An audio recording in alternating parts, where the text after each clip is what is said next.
Hello, Assalamu alaikum. Good morning, everyone.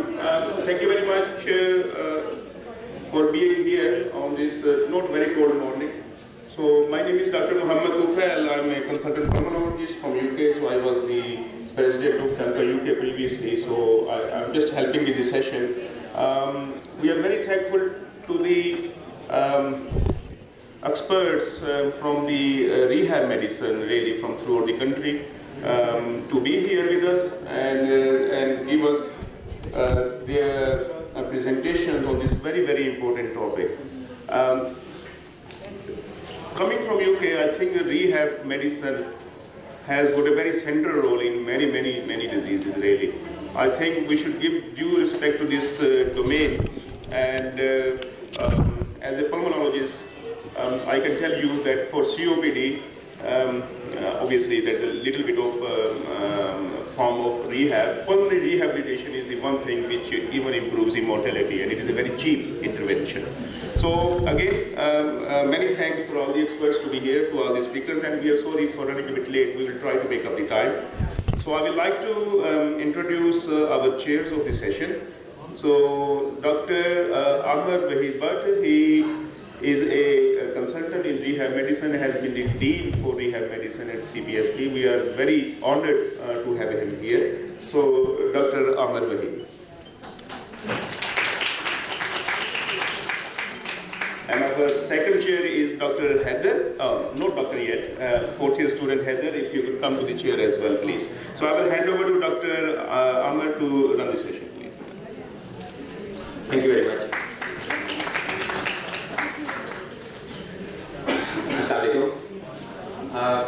If I may have the honor to hold the audience. Fourth year है ज़्यादातर या second year? One year. Oh, I have by chance I have a class fellow here, Dr. Naeem Chaudhary. He was insisting to sit behind in the back chairs because that used to be our chairs to have. That used to be his chair, in fact. And one of my very strict teachers, Professor Abdul Wahid, you might not have heard about his name. He was very punctual, and at 7:30 dot he used to be in the class and nobody would enter after him. So my seat used to be in the stairs because I was always late by a few minutes, so I could not attend many of his lectures. So that was what we were, what we used to be, and it's an honor to be here in front of you people representing rehabilitation medicine. Now, before giving an intro about Dr. Khalil, I'll just give a very soft note about this specialty. You call it physical medicine and rehabilitation, or you call it rehabilitation medicine, whatever it is, both nomenclatures are equally good. आपके लिए बिल्कुल नई चीज़ होगी शायद ये, ऐसा तो नहीं है? It's a specialty of future, और unfortunately undergrad level के ऊपर ये नहीं है अभी ज़रा. You can't help it. आएगी, आहिस्ता आएगी, लेकिन इसका टाइम अभी शायद इस तरह नहीं आया. तो ये अंडरग्रेड लेवल पे जब आएगी और तब आपको शायद ज़्यादा इसकी अवेयरनेस होगी. ये पोस्ट ग्रेड लेवल पे है, फेलोशिप प्रोग्राम है CPSP का, और इसमें अभी हम पाकिस्तान में we started it about 28 years ago, and now we have about 65 fellows around in Pakistan. बहुत कम लोग हैं, बहुत सारी वैकेंसीज हैं, बहुत सारी अपॉर्चुनिटीज़ हैं. It's a very challenging job. Challenging क्या है, क्या चैलेंज है इसके अंदर? कोई ऐसा आम सी चीज़ ही लगती है, रिहैब मेडिसिन कर रहे हैं, रिहैबिलिटेशन. चैलेंज ये है बेटा कि कोई नहीं कर रहा, बहुत थोड़े लोग. हमारे साथ हमारी जो रिहैब टीम है उसमें फिजियोथेरेपिस्ट होता है, उसमें जो डिप्टी वाले हैं हमारे बच्चे, और उसमें स्पीच थेरेपिस्ट होता है, उसमें ऑक्यूपेशनल थेरेपिस्ट होता है, उसमें प्रोस्थेटिस्ट ऑर्थोपिस्ट होता है, उसके अंदर क्लिनिकल साइकोलॉजिस्ट होता है. So many people. This is a very new specialty, and जो लाइफ एक्सपेक्टेंसी बढ़ रही है उसके साथ लाइफ एक्सपेक्टेंसी बढ़ने के साथ इसकी रिक्वायरमेंट जो है वो भी ज़्यादा होगी और इसकी अवेयरनेस भी ज़्यादा होगी. सो what we are and what we can help in improving quality of life. I'll let you know. The first speaker is going to come is Professor Khalil. He's from Armed Forces Institute of Rehabilitation Medicine, a lead consultant there, and working on other projects also. I'll invite him to the rostrum. He is also one of the pioneers in this specialty, who joined the program about, I told you, 27, 28 years ago. Dr. Khalil.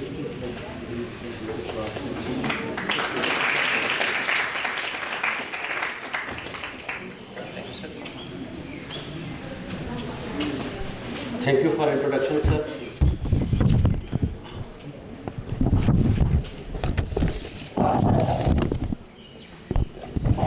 Worthy Chairman, dear students,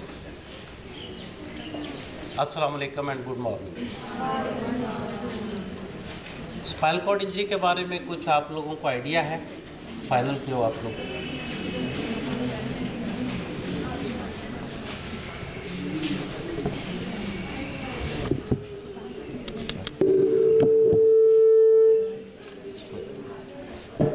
Who is he?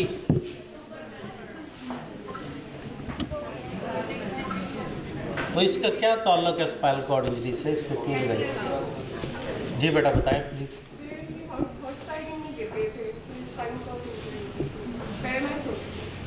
सही. और उसके बाद he lived as a patient of spinal cord injury और 1995 से 2004 में जाके इनकी death हुई है. ही रिमेन्ड ऑन वेंटिलेटर और इन्होंने रीव फाउंडेशन बनाई थी which helped a lot for the people with spinal cord injury.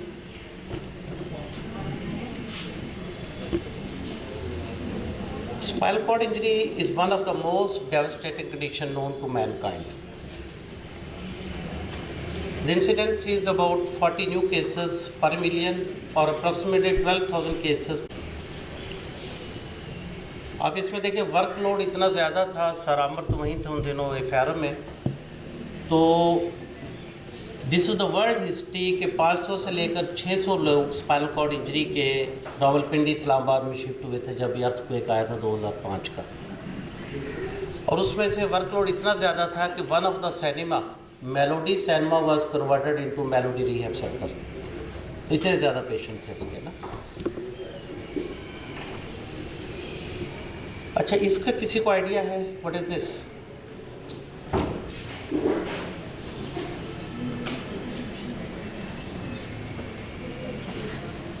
This is Edwin Smith Papyrus, जिसका ये है कि स्पाइनल कॉर्ड इंजरी को कहा जाता था कि an ailment not to be treated, कि जिसको स्पाइनल कॉर्ड इंजरी होगी बस इसको कुछ नहीं करना. ही is a gone case, it should not be treated. It was the concept. ठीक है.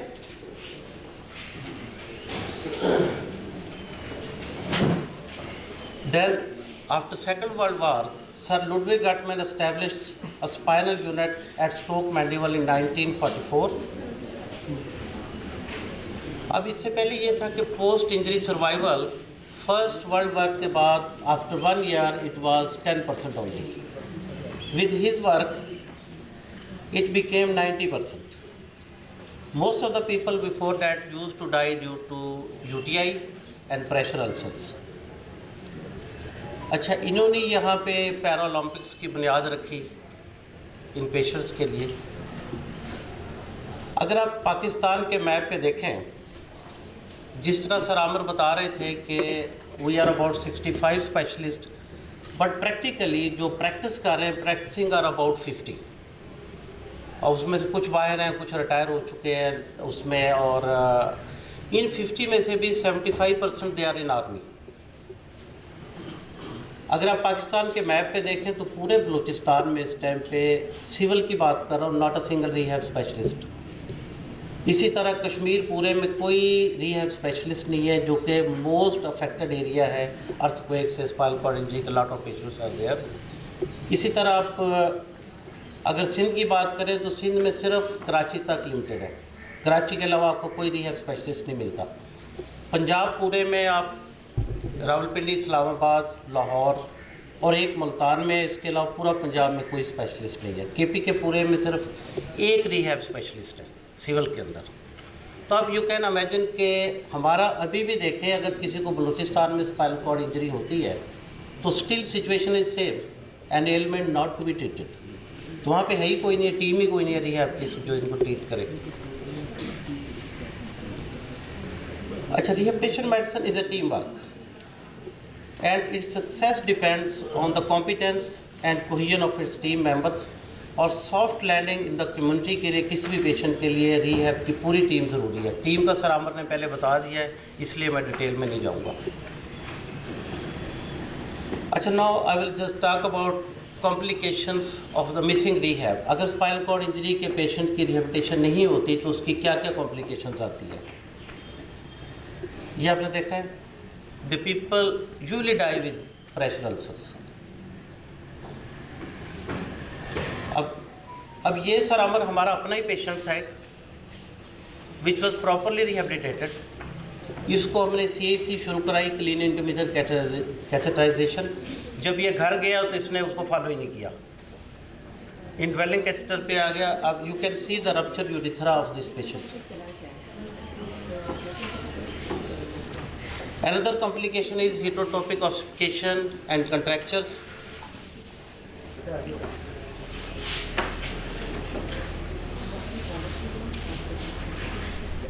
DVT,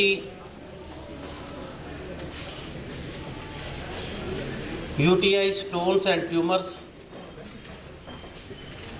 अभी मैं आपको 2 पेशेंट्स का सिनेरियो बताऊंगा। ये जो पेशेंट है ये हमें गिलगित से रेफ़र हुआ था। ये वापडा में था सर, उधर ही fell from the pole and got spinal cord injury. अब ये देखें, जब ये हमारे पास आया तो इसके ये प्रेशर अल्सर थे।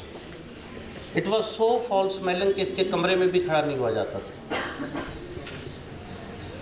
ये देखें। अच्छा, अब ये दूसरा patient, he was operated at CMH। इसकी स्पाइनल कॉर्ड इंजरी C5 थी और इसका एशिया B लेवल था, इसका ना B सेवेरिटी थी इसकी। ये देखिए इस पेशेंट की MRI। इसके प्रेशर अल्सर्स को अवॉइड करने के लिए इसको 2 hourly change of posture, use of tilting turning specialised beds and use of the pressure relieving cushions and surfaces was used। In patient में बैलेंस डाइट भी बहुत ज़रूरी होती है।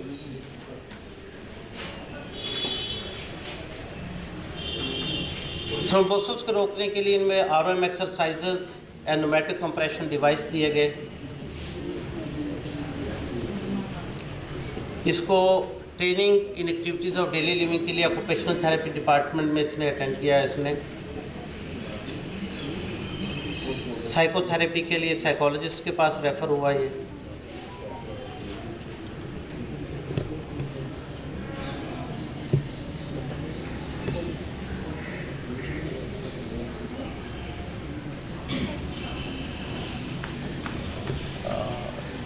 सर अब इसमें जो चाहिए वीडियो नहीं है क्या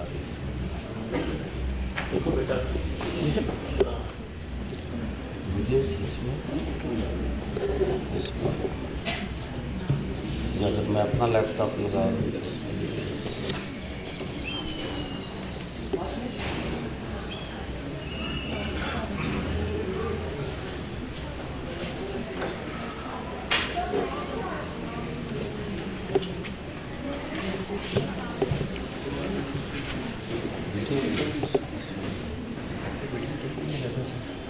हाँ मेरा ख्याल में चलो इसमें बंद करना ये USB में डायरेक्टली पड़ी है कुछ नहीं सेव की ये डायरेक्टली से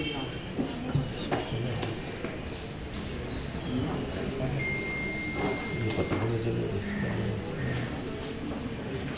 ये आता है USB को खोलो यही सर आप अपनी खोलें ये वाली जी सर, इस पे वो देख लेते हैं कौन सी एंड वीडियो है। लाइन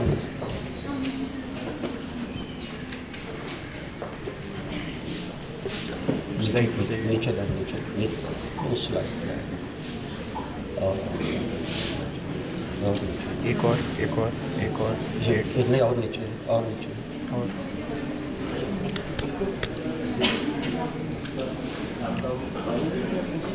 इस पे नहीं बीच नीचे और नीचे ऊपर जो ये वाली जो 27 है इससे नहीं बीच, उधर से खोल लेते हैं सर, यहाँ से 1 नंबर आपको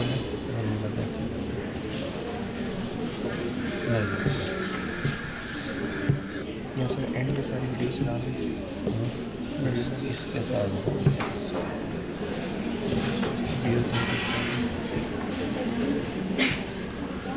लेटर पे था इनिशियली।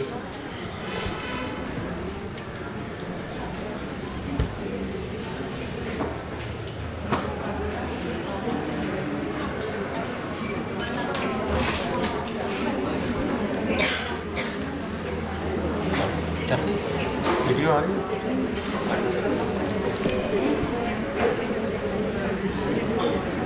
ये 3 महीने की रिहेबिलिटेशन के बाद ही स्टार्टेड वॉक।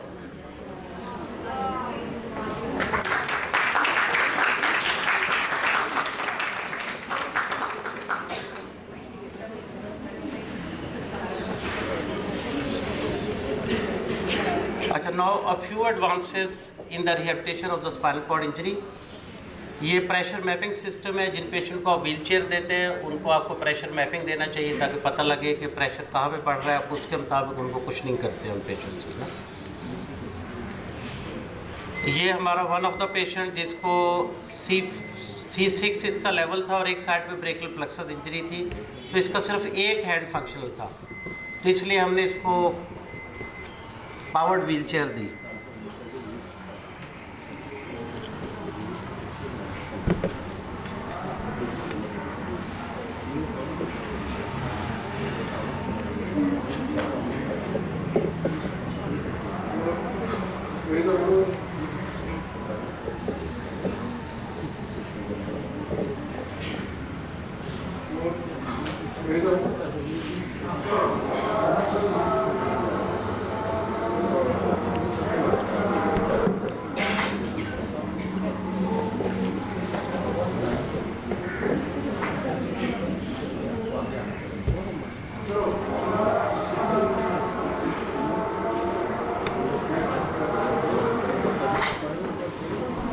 इनमें देखें जो लोग चल नहीं सकते व्हील चेयर के अलावा उनको पावर डिवाइसेस देते हैं जिसमें पावर्ड व्हील चेयर और ये बाकी चीज़ें। 80-year-old Nancy Emiliano is about to begin her physical therapy at the rehabilitation hospital. अच्छा, ये एंटी ग्रेविटी ट्रेडमिल है। जिन ये पेशेंट का 80% वेट इसके ऊपर आ जाता है, जिनके लेग्स वीक होती हैं, they can get training. Recovery because it essentially controls the weight on her legs and keeps her strapped in, so there's no fear of falling. You can see she's, not scared. She's. Wong says the anti-gravity treadmill is the only one being used in Hawaii. It was created by NASA to train astronauts.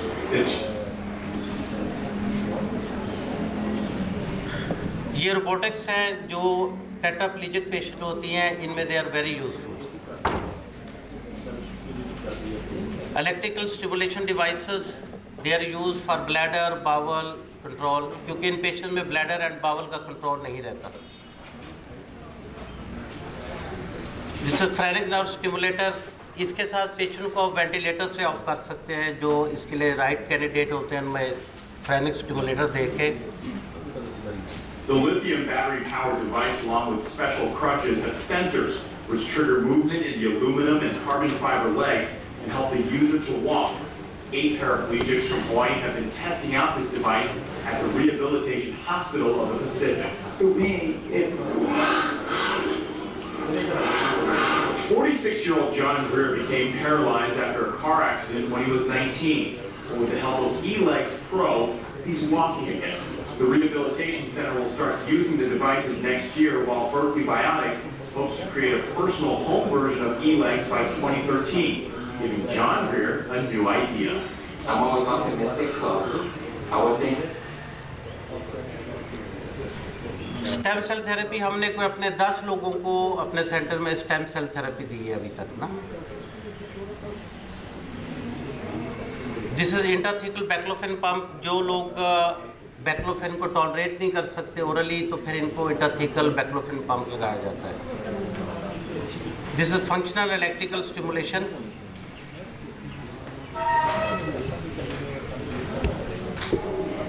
अब इसको देखें, अब ये MS की patient है। अब जब ये चल रही है तो ड्रैग कर रही है इसमें ना,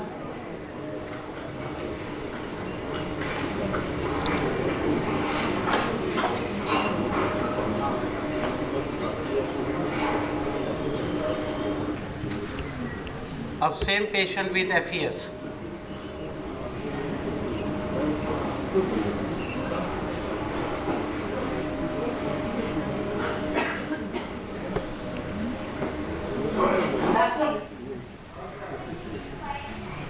अच्छा, हमारे जो पेशेंट स्पाइनल कॉर्ड इंजरी के हैं, इनको हम depending on their education and the level of the lesion, इनको हम टेलरिंग, मोबाइल रिपेयर, कंप्यूटर, ये सारी ट्रेनिंग दे रहे हैं, so that they should be useful and productive member of the society instead of depending on others. Sports, in order to improve self-image and develop positive approach towards life, the patients are encouraged to take part in sports. ये हमारे patient ने national Paralympics हुई थी पेशावर में, इसमें दे one 32 medals. हमारे जो इसमें एम्पुटीज और बाकी स्पाइनल कॉर्ड इंजरी के जो पेशेंट थे, 6 our patient they participated in Asian Paralympics. The take-home message is spinal cord injury is no longer an injury not to be treated, so it must be treated. Every patient of spinal cord injury has a right to be rehabilitated. Early rehab intervention can greatly increase the patient's functional ability. More spinal cord injury centers are required in the country. Sir Ludwig Gatman rightly said, successful rehabilitation is one where an individual is admitted as a patient and discharged as a taxpayer. Thank you.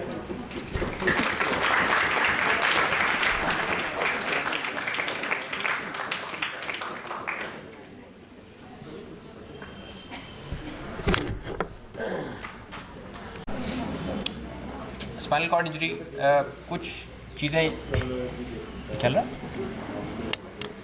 हाँ जी, spinal cord injury में कुछ चीज़ें शायद आपको ये ज़रूरी नहीं है आप कोई सारी इसकी एकेडमिक डिटेल समझ आएँ, लेकिन सिर्फ इतना पता होना चाहिए कि ये एक इशू है जो एक टीम ने डील करना है, और वो टीम किस तरह बनेगी ये डॉक्टर खलील ने बड़ा एलेबोरेटली बताया। Next speaker is Anas.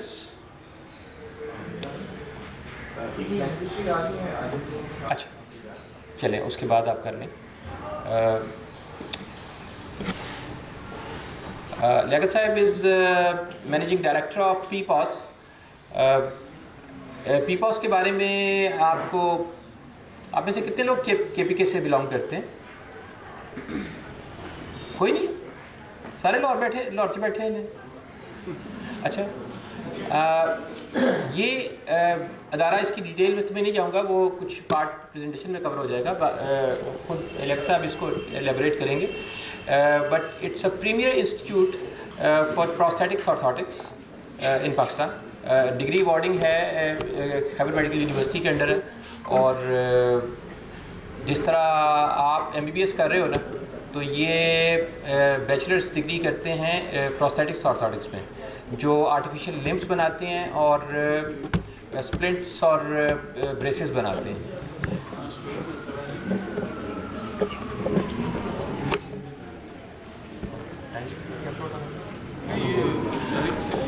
और ये बेसिकली ये इंस्टीट्यूट जो है ये अफ़गान वॉर से, यानी 80s के ज़माने में डेवलप हुआ था, और फिर उसके बाद ये पाकिस्तान में शिफ्ट हुआ, ऐसे ही ना, और पाकिस्तान में ही इस्टेब्लिश हुआ फ्रॉम द बिगिनिंग। क्योंकि अफगान जो रेफ्यूजीज थे वो नियर बाय पेशावर सारे सेटल थे, बिल्कुल, तो इनसाइड अफगानिस्तान हुआ। और उस चीज़ को इन्होंने जिस तरह मेंटेन किया और उसे डिग्री अवॉर्डिंग इंस्टीट्यूशन में जिस तरह चेंज किया है, वो बहुत अच्छी एक एफर्ट है। हमारे पास I remember we have a orthopaedic workshop here in Mian hospital also, जो कि तकरीबन उतने ही टाइम में उतनी है, लेकिन मैंने ये पीपॉस देखा है और इनकी जो कैपेबिलिटीज़ हैं दे आर मार्वलस। बहुत अच्छा काम इन्होंने किया हुआ है और वहाँ पे फिर उसके बाद इन्होंने ये किया कि वो डिग्री जो है यूनिवर्सिटी से अप्रूव हुई और उसके बाद ये आगे फिर उसे ले गए, इस तरह गए कि इन्होंने अपने सैटेलाइट सेंटर्स डेवलप किए। If I am not wrong, कितने सेंटर्स अभी हैं? 12 सेंटर्स इन KPK, और उसके अलावा इनके MOUs हैं मुख्तलिफ इंस्टीट्यूशंस के साथ। तो आप सिर्फ एक जगह बैठे रहते हैं ना जब, तो सिर्फ वो अचीवमेंट नहीं है। अचीवमेंट तभी है जब आपके मूव फॉरवर्ड, छोटे छोटे बच्चे जो होते हैं, दैट्स फ्यूचर। इनके जो है ना इसी तरह इन लोगों ने अपने डेवलप किए हैं आगे सेंटर्स। और थैंक यू।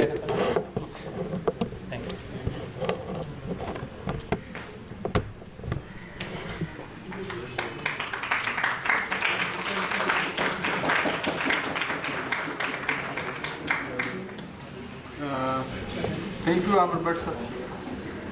मेरी तो प्रेजेंटेशन तकरीबन आमिर साहब ने दे दी है, जो मतलब A to Z जितना था उन्होंने बता दिए कि PIPAS क्या है, कैसे है।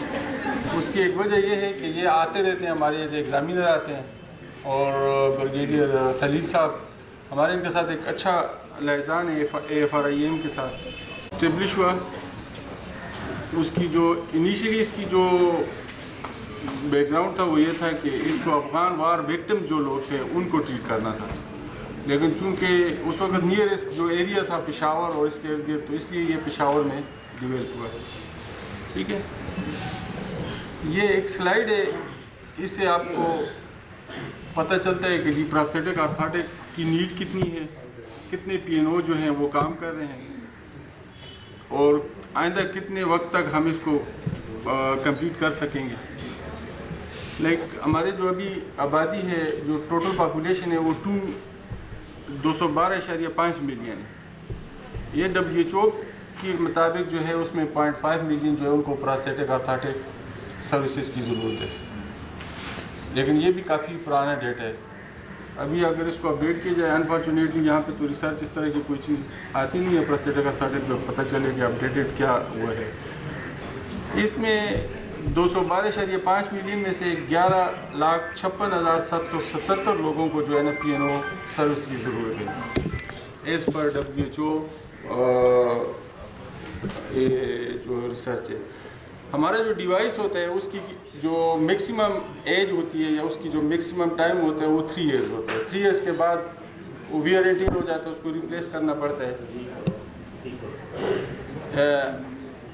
पर ईयर जो हमारी सर्विसेज जिन लोगों को चाहिए वो 3,85,592 लोग हैं। एक PNO जो है, एक प्रोस्थेटिक आर्थराइटिस 250 डिवाइसेस प्रोड्यूस करता है इन ईयर। अभी इसको कंप्लीट करने के लिए हमें 1,542 प्रोस्थेटिक आर्थराइटिस चाहिए।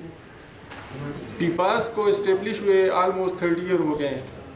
इसके बाद अभी डाओ वाले या यहाँ पे किंग एडवर्ड वाले या GH पिंडी वाले, इन सब को मिला के अभी तक जो प्रोस्थेटिक आर्थराइटिस की टोटल नंबर है वो ऑलमोस्ट 5 आप काउंट कर लें।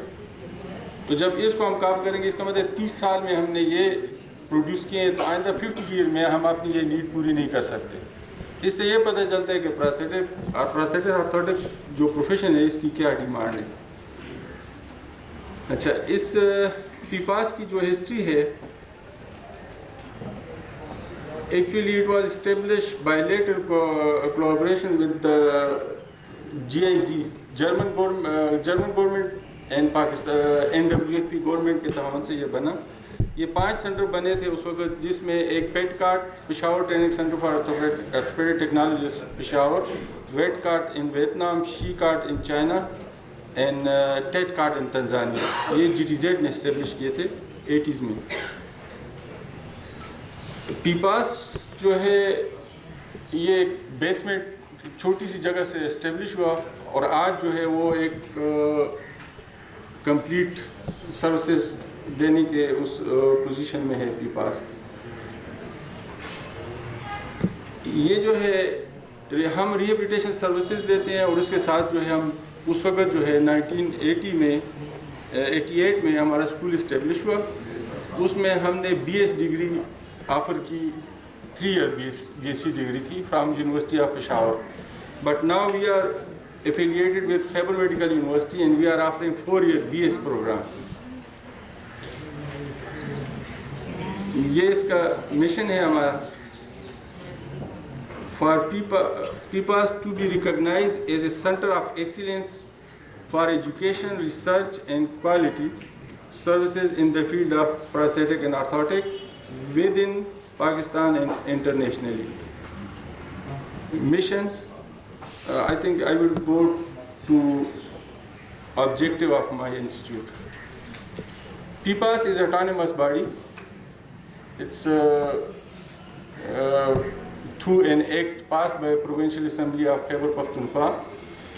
So we are autonomous management and financially both. Our first objective is to educate and train persons in prosthetic and orthotic research and rehabilitation services, develop training and education facility for undergraduate and postgraduate students to provide treatment and rehabilitation services in the needy on the basis of internationally accepted standards. Develop and regulate the establishment of center to provide rehabilitation services maintaining high standard. Actually, from the beginning, we are working with national and international organizations, like we are working with ICRC, we are working with WHO, we are working with USAID internationally. So हमारे उनके जो standard हैं वही हमने adopt किए हुए हैं। तो इसके अलावा जो है अभी हमने जिस तरह आमिर साहब ने बताया था कि हमने इसी ऑब्जेक्टिव के तहत ये जो 4th है इसके तहत हमने तकरीबन 12 सेंटर्स जो है वो बनाए हैं। और objective is that provide rehab services at the door step of the patients, because ये जो डिसेबल होता है ये एक नहीं होता, पूरी फैमिली डिसेबल होती है। PIPAS के 2 मेजर कंपोनेंट है, one is the training and education and other is rehabilitation. In training education we are offering BS honour degree which is accredited by Khyber Medical University and internationally by ISPO, International Society for Prosthetists and Orthotists. It's Copenhagen में, Belgium में इनका head office है। ये every year हमें evaluate करते हैं और फिर एक्रेडिट करते हैं फॉर 1 ईयर। तो इससे जो है हमारा स्टैंडर्ड, जो हमारे स्टूडेंट का जो करिकुलम है जो वो इक्वल है इंटरनेशनली। जब हमारे स्टूडेंट यहाँ से बाहर जाते हैं उनको कोई इशू नहीं होता वहाँ पे फर्दर एजुकेशन लेने में। अच्छा, दूसरा जो है वो हम डिप्लोमा ऑफर करते हैं after matric. It's 2 year diploma from medical faculty of Khyber Pakhtunkhwa. अभी जो प्रेजेंट हमारे पास 6 सेंटर हैं, ये एक जो है पेशावर में it's over tertiary care centre, one is बनू, DA खान, हांगू, स्वात, तिमरगरा एंड बनेर। Besides this, we have well-equipped mobile unit. हम किसी भी time within no time we can move anywhere, because ये जो मोबाइल यूनिट है हमारी ये वेल इस्टेब्लिश है। बाद में आपको पता चलेगा कि इसमें हमने जितने अभी तक कैंप किए हैं उससे कितना हमने अचीव किया है। PIPAS is offering 4-year BS program to its graduate consist of 8 semester। 8 semester होते हैं हमारे। इनमें 6 सेमेस्टर जो हैं वो हमारे एकेडमिक होते हैं और 2 सेमेस्टर जो होते हैं वो क्लिनिकल होते हैं। 2 सेमेस्टर में जो हमारे स्टूडेंट्स होते हैं वो पेशेंट के साथ काम कर रहे होते हैं। 6 सेमेस्टर जो है वो मॉड्यूल्स होते हैं हमारे।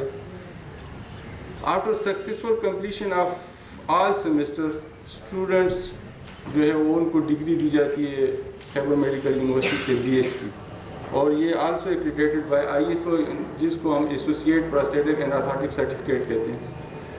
अभी तक PIPAS से 367 ग्रेजुएशन कर चुके हैं और ये with in country and outside country काम कर रहे हैं।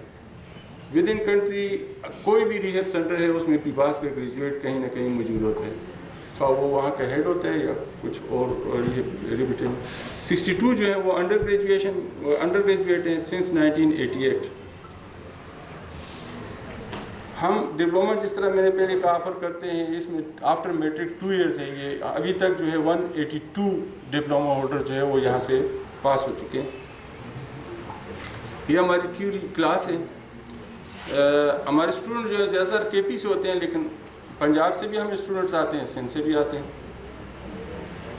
हमारा जो इंफ्रास्ट्रक्चर है वो वेल इक्विप्ड है। प्रोस्थेटिक ऑर्थोटिक जो एक्टिविटीज़ हैं, मशीन्स अपडेटेड हैं हमारी, जिसमें हमारे जो स्टूडेंट्स हैं वो स्किल और टेक्निकल ट्रेनिंग जो है वो उनकी वहाँ पे होती है। अच्छा, ये गेट एनालिसिस लैब ये केपी में एक ही है, एक मेरे ख्याल में FRIM में है, अब मुझे उसका पता नहीं है, लेकिन ये केपी में हमारे पास एक ही लैब है जो कि फंक्शनल है। इसमें हाई रेजोल्यूशन कैमरा लगे होते हैं, पेशेंट नीचे फोर्स प्लेट लगी है, पेशेंट जो है उस पर वॉक करते हैं, उसको थ्रू डेट हम उसके एंगल जो है उसको हम करेक्ट कर सकते हैं, सिस्टम के साथ ये अटैच है। ये डिप्लोमा स्टूडेंट्स हैं जो कि अपनी प्रैक्टिकल वर्क जो है उसमें लगे हुए हैं। टाइम टू टाइम जो है हम सेमिनार और वर्कशॉप्स अरेंज करते हैं ताकि हमारे जो एम्प्लॉइज़ हैं या स्टूडेंट्स हैं उनकी प्रोफेशनल ग्रोथ जो है वो होती रहे। ये रिहेबिलिटेशन पीपास ने अभी तक 12 सेंटर जो है वो बनाए हैं, जिसमें ये जो लाइट ब्लू कलर ऊपर वाले जो हैं ये 6 सेंटर हमारे साथ हैं, ये जो नीचे 6 सेंटर हैं ये हमने हैंड ओवर कर दी।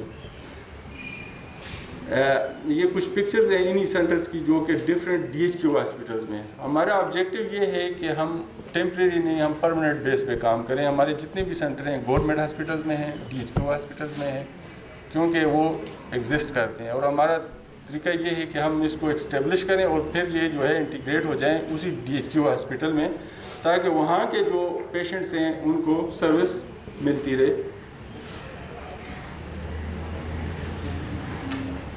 अच्छा, through this center we are providing prosthetic and orthotic services and clubfoot management of PWD along with required physical therapy and psychotherapy।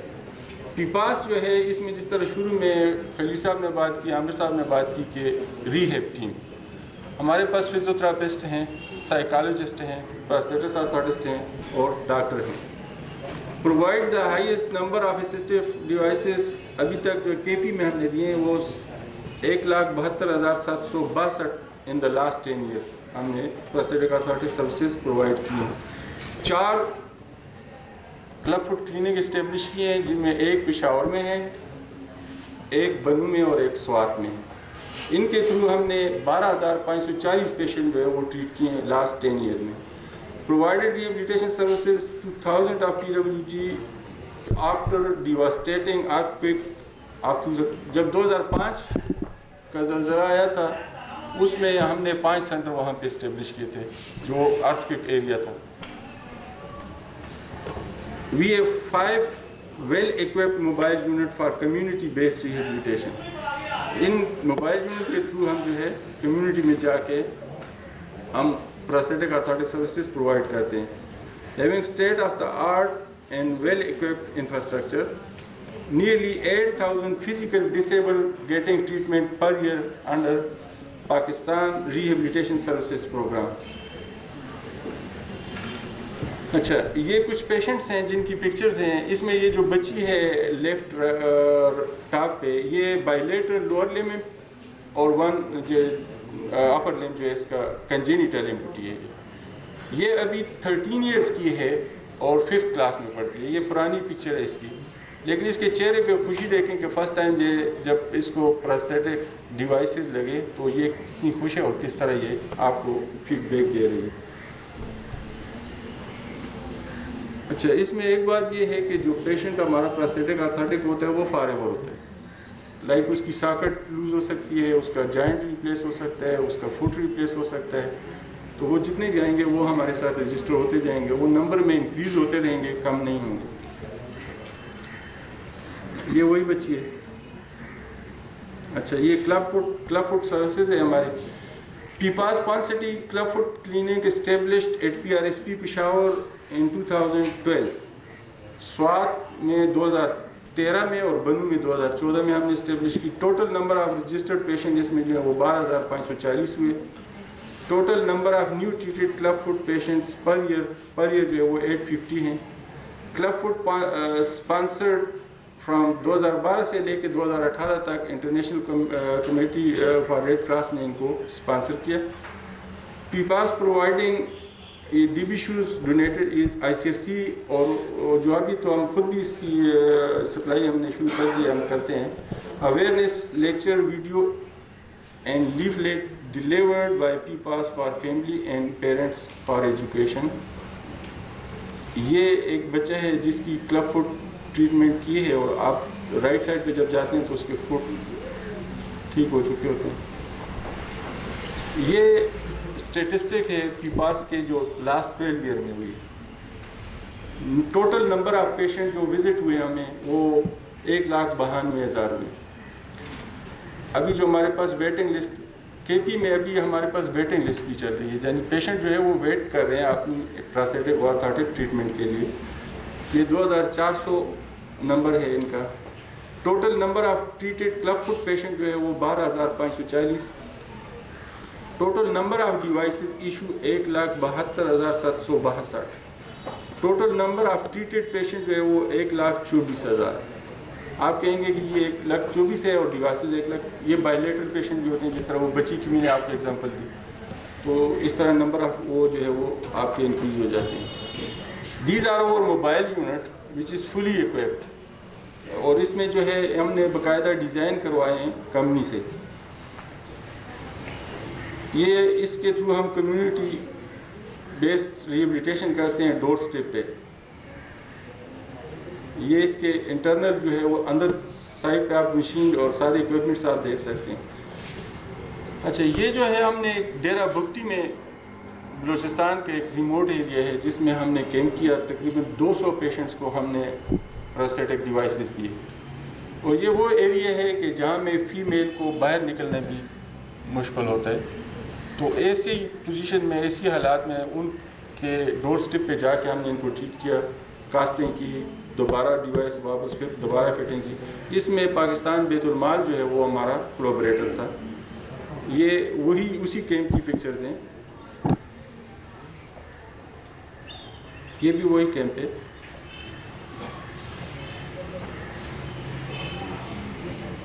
ये दूसरा कैंप हमने किया वजीरिस्तान में, वाना, और इसमें आर्मी जो है वो हमारे साथ कोलैबोरेशन में थी, क्योंकि हमें उन्होंने वहाँ पे प्रोटेक्शन दी। आपको पता है वो एरिया जो है वो थोड़ा सा कन्फ्लिक्ट एरिया है, लेकिन we are thankful to all और आर्मी पीपल। ये हमारी टीम है, इस टीम में हमारे स्टूडेंट्स भी जो हैं वो भी पार्टिसिपेट करते हैं, जो उसमें से 7-8 वाले होते हैं। ये स्वात में फिर हमने एक कैंप किया, इसमें 150 पेशेंट हमने ट्रीट किए हैं with the collaboration of Pakistan Betul mall. Thank you.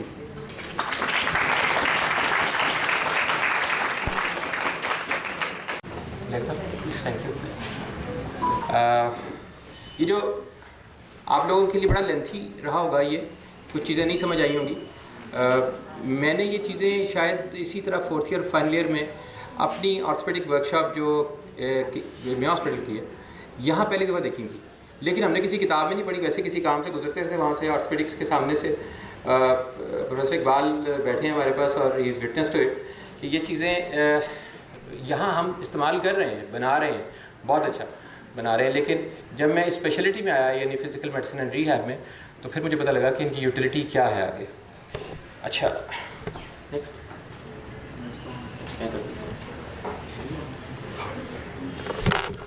अच्छा जी, आप कितनी देर में ये लगाएंगे? इसमें एक वीडियो है। नहीं, ये मेरी नहीं है।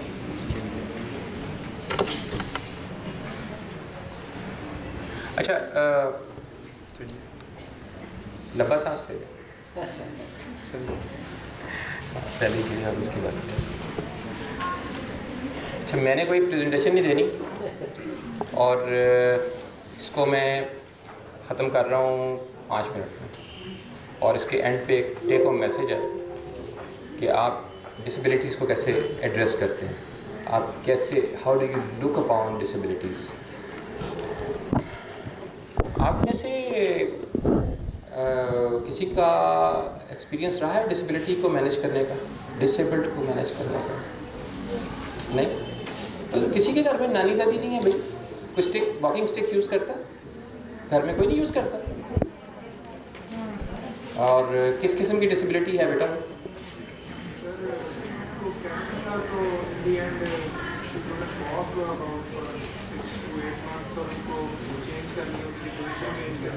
ओके,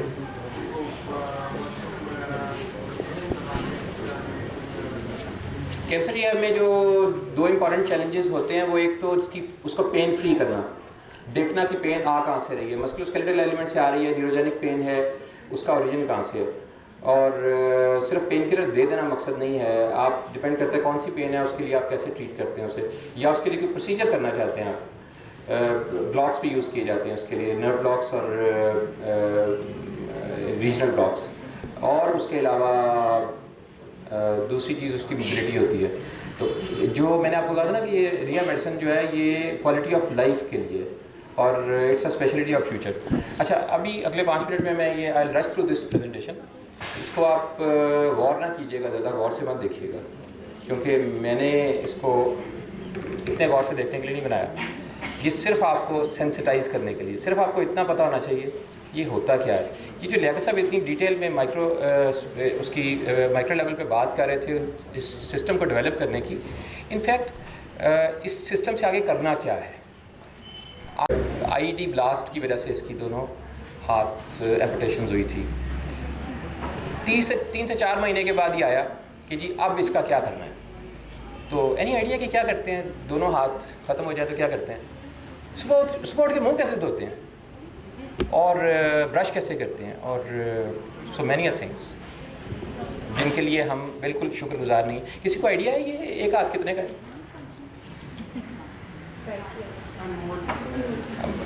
अनस, तुम्हारा एक हाथ कितने का है? आई मीन बस इट्स सो चीप। मेरा ख्याल है दुनिया में और इतनी इस प्राइस में कहीं भी नहीं मिलेगा। माई इलेक्ट्रिक कितने का है? डॉक्टर खलील, माई इलेक्ट्रिक की क्या प्राइस चल रही है अभी?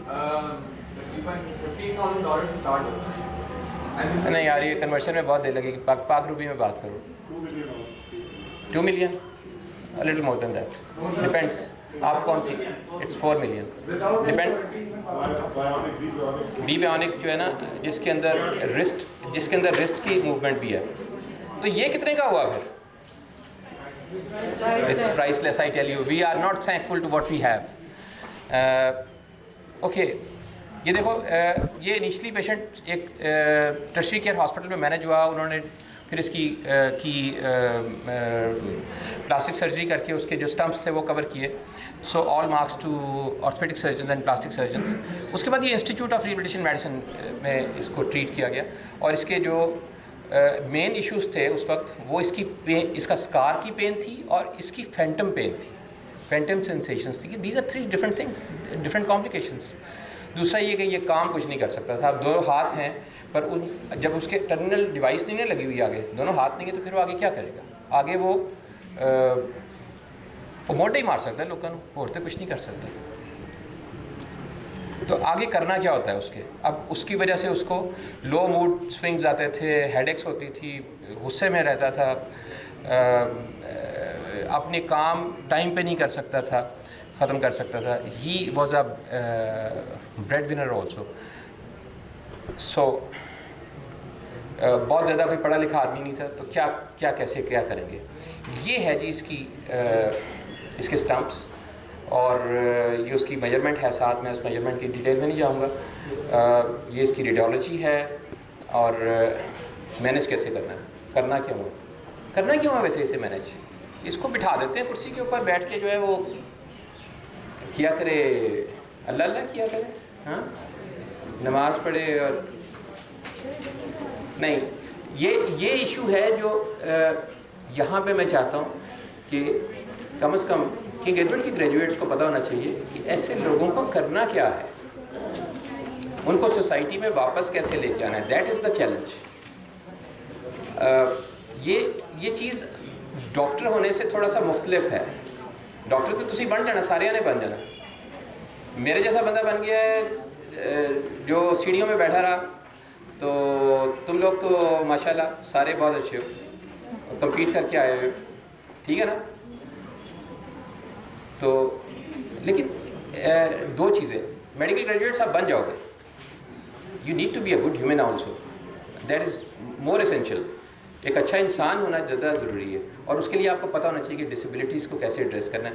जो किसी भी नेशनल आप उसको एथिक्स को जब कैलिब्रेट करते हैं ना, तो उसमें इस चीज़ पे भी देखा जाता है कि वो अपने डिसेबल्ड को कैसे एड्रेस करते हैं, कैसे उन्हें साथ लेके चलते हैं उनके लिए। अच्छा, अब ये है वो टीम जिसकी मैंने आपसे पहले बात की थी। इसमें पेशेंट के ऊपर फोकस है, और जो इसके टॉप के ऊपर देखिए रिहैब फिजिशियन है। ये वाला डॉक्टर जो है ना, अब ये बहुत थोड़ा है, ये टीम लीडर है इसके साथ। इसके साथ आपके प्रोस्थेटिस्ट भी है, इसके साथ फिजियोथेरेपिस्ट भी है, ऑक्यूपेशनल थेरेपिस्ट भी है, जैसे मैंने पहले कहा था साइकोलॉजिस्ट भी है, and few more also. Her case के हिसाब से ये टीम चेंज हो जाती है। करना क्या है इसमें, कौन सी इश्यूज़ एड्रेस करने हैं? तो इसकी जो मेडिकल प्रॉब्लम्स थी उसमें फैंटम पेन्स थी, फैंटम सेंसेशंस थी, डिपेंडेंस है इसकी, तो उसको भी ट्रीट करना है। जो इसका डिप्रेशन है उसको भी ट्रीट करना है। कौन देगा उसकी दवाई, कौन लिखेगा? साइकेट्रिस्ट के पास भेजेंगे? नहीं, एज अ रिहैब फिजिशियन आपको ये सारी चीज़ें को मैनेज करनी पड़ती हैं। हर डॉक्टर जो है ना, अंदर से एक साइकोलॉजिस्ट होता है, कम्युनिकेट कर रहा होता है अपने पेशेंट्स के साथ। ये जो अभी हम बात कर रहे हैं ना, ये तुम लोगों ने फाइनल ईयर में हो ना, इसके बाद तुमने शायद अगले 10-15 साल नहीं सुननी, क्योंकि तुम में से आधे बन जानी है, लड़कियां बन जानी हैं, गायनी में चली जाएंगी या पीड्स में चली जाएंगी, और डर्मा में जाएंगी। ओह गुड यार, ये बहुत अच्छा डिसीजन है। गायनी में मेल जाएंगे, और क्या करेंगे? जाके थिएटर में एक टांग पकड़ी हुई होगी, सर विद ड्यू अपॉलॉजी, वो टांग पकड़ाते हैं जो उसका ऑपरेटिंग सर्जन है, और वो कहता है इसको पकड़ के रखकर खींच के रखी ज़रा, तो हिले ना। अच्छा, अब ये चीज़ें आपको किसी ने नहीं कहनी। आप तो हम ये बात कर रहे थे, सॉरी, कि जी उसमें डिप्रेशन को भी ट्रीट करना है, उसकी आगे लाइफ में उसने कैसे अपनी रोटी कैसे कमानी है, उसको भी ट्रीट करना है। तो ये चीज़ें हम एड्रेस करते हैं इसमें। उसमें एनाल्जेसिक्स भी दिया है, उसमें हमने फिजिकल थेरेपी भी यूज़ की, जो फिजियोथेरेपी जिसे कहते हैं। फिजियोथेरेपिस्ट उसको टेंस वगैरह यूज़ करता है पेन रिलीफ के लिए, और इस तरह की चीज़ें हैं। प्रोफिलैक्सिस के लिए भी देते हैं, ये इलास्टिक कंप्रेशन बैंडेजिंग है। मैं इसकी डिटेल में नहीं जाऊंगा, मैंने कहा था ना ये प्रेजेंटेशन की को इतने गौर से मत देखें, सिर्फ ये देखें कि ऐसे लोगों को कुछ करना होता है। अच्छा, इसमें ना एक इसकी प्री प्रोस्थेटिक ट्रेनिंग आती है, यानी आपने जब आर्टिफिशियल लिम्ब उसे लगाना है ना, उससे पहले क्या करना है, तो उसके लिए उसे तैयार करना है। उसकी ऑप्शंस क्या हैं आगे? मायोइलेक्ट्रिक की हमने बात की कि जैसे 2 मिलियन से लेके 4 मिलियन तक उसकी प्राइस है। डिफरेंट उसमें कैटेगरीज हैं। जो अनस का जो है बायोनिक्स, वो अराउंड 0.3 मिलियन बना, 0.5, और उसके अलावा हमारे पास केबल एक्टिवेटेड है, बॉडी पावर्ड। तो ये मुख्तलिफ ऑप्शंस हैं, और हर बंदे को, हर पेशेंट के हिसाब से उसको टेलर करना पड़ता है। ये उसकी कास्टिंग हो रही है, बना रहे हैं उसको, हम इसकी डिटेल में नहीं जाएंगे। ये आगे उसको लगा के दिखाएंगे, और फिर उसको ट्रेन करना होता है। ट्रेन क्यों करना है भाई? आपने लगा दिया ना, जूता जब आप बाज़ार से लेते हो तो उस पर ट्रेनिंग लेते हो, पहले पहनने के बाद जूता पहन के उसको क्या करते हो? पैसे देते हो उसके, और लेके घर आए तो जराब पहनते हो। But artificial limbs are not like that. आपने उसको कैसे इस्तेमाल करना है? अदरवाइज़ आर्टिफिशियल लिम्स तो आपको नज़र आएंगे इसमें भी पड़े हुए, ये जो सड़कों पे लोग खड़े हुए होते हैं, तो वो भी आपको बहुत से नज़र आएंगे। That is not the solution. आपने उसे यूज़ करना होता है। कैसे उसको यूज़ करना है, ये इस पर उसे ट्रेन करना पड़ता है। तो ये पूरा सिस्टम होना चाहिए। आप उसको वापस ज़िंदगी में भी लेके आएंगे। वो बंदा इंसान है, अभी उसने अगले 30-40 साल ज़िंदा रहना है, तो वो he has the right to live. उसको कम्युनिटी में इंटीग्रेट करें। ये चीज़ इन लोगों के लिए भी है, ये चीज़ दूसरे जो आपके हैं, जैसे बात होती है ना, ये जो घर में बुज़ुर्ग होते हैं, जो चल नहीं सकते, जो व्हीलचेयर बाउंड होते हैं, ये उनके लिए भी है। जो उनको बिस्तर के ऊपर नहीं बिठा देना होता कि नहीं ये चल नहीं सकता तो हम इसको इधर बिठा दें, उसको लेके आना होता है कम्युनिटी में, चाहे उसे इलेक्ट्रिक व्हीलचेयर के ऊपर लेके आएँ। ये टॉपिक भी आज कवर होगा आईको की तरफ से। लेकिन उसके अलावा तो ये लोगों को विद इन लिमिटेशंस री इंटीग्रेट करना होता है। रीहेबिलिटेशन इसी को डील करती है। ये माई इलेक्ट्रिक है और कैसे इसको करते हैं, चलाते हैं, इसकी डिटेल में नहीं जाएंगे हम।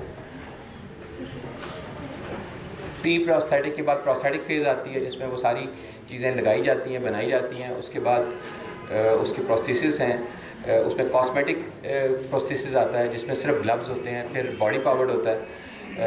ये माई इलेक्ट्रिक है और उसके अलावा उसकी माई इलेक्ट्रिक के अंदर आगे उसकी ऑप्शंस हैं कि और क्या क्या चीज़ यूज़ करनी है, उससे क्या कुछ करना है, क्या कुछ किया जा सकता है, इसकी डिटेल में नहीं जाएंगे हम। ये उसकी जो माई इलेक्ट्रिक जिसे हम कहते हैं ना, ये उसकी एक पिक्चर है जिसके अंदर उसका सारा वो उसकी बैटरी और उसकी मोटर्स और उसकी जो पुलिस यूज़ होती हैं। और ये क्योंकि सारी बहुत छोटी होती हैं इसी वजह से इसकी प्राइस होती है। इस पे भी नहीं बात करेंगे अभी क्योंकि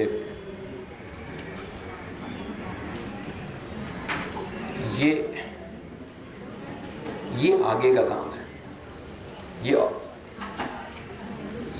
ये हाथ जो है ना, अच्छा जो माई इलेक्ट्रिक यूज़ करता है वो यहाँ से सेंसेशंस लेता है, लेकिन ये ब्रेन से ले रहा है, कॉर्टेक्स से ले रहा है। आपका ब्रेन इस वक्त क्या सोच रहा है, किसी एक हाथ को मूव करने के बारे में जो सोचता है वो इस तरीके से ये, लेकिन आगे की चीज़ है, ये भी पाकिस्तान में फ़िलहाल अवेलेबल नहीं है। मेरा आईटी वाला बंदा कहाँ गया?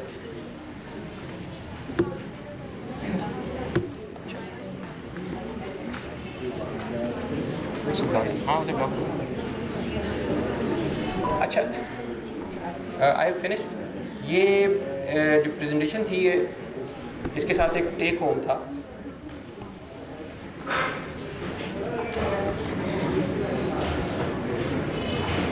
ये जो डिसेबल्ड हैं या पर्सन्स विद स्पेशल डिसेबिलिटीज़ जिसे कहते हैं या पर्सन विद डिसेबिलिटीज़ कहते हैं, WHO की डिफरेंट नॉमेनक्लेचर्स हैं, इनको हम वापस कैसे लेके आते हैं, क्यों ज़रूरी है? ये एक 3 मिनट की वीडियो है, इसकी आवाज़ आएगी? आवाज़ नहीं है।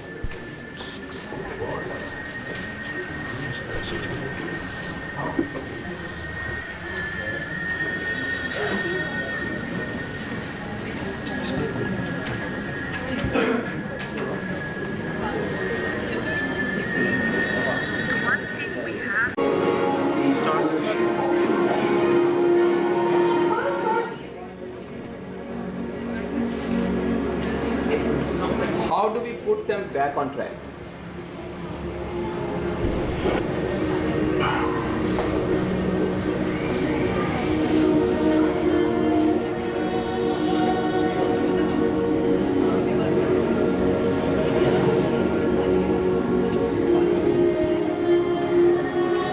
The one thing we have in this world is that we cannot control the events, but we can choose what to focus on and we can choose what to do. Those 3 choices, those 3 decisions really control our lives. You can always make a decision that's in your control. For example, staying in the body that you're not proud of is a decision. Is it going to be easy? No. It is not going to be easy to change. Take the ownership of everything in the world, the good and the bad. Take ownership of the shortfalls. Take ownership of your problems. And take ownership of the solution that will make the problem solved. Take ownership of your mission, of your aim, of your future. Take ownership of your life. First source of inspiration is deciding.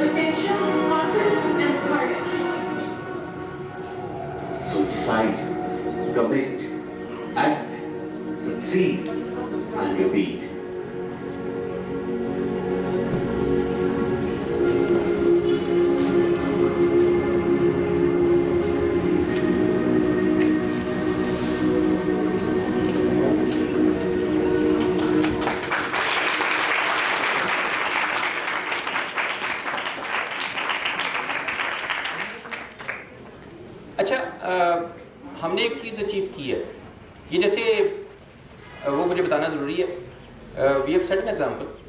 तुमने कोई कभी soldiers को disability के साथ देखा है? I doubt it.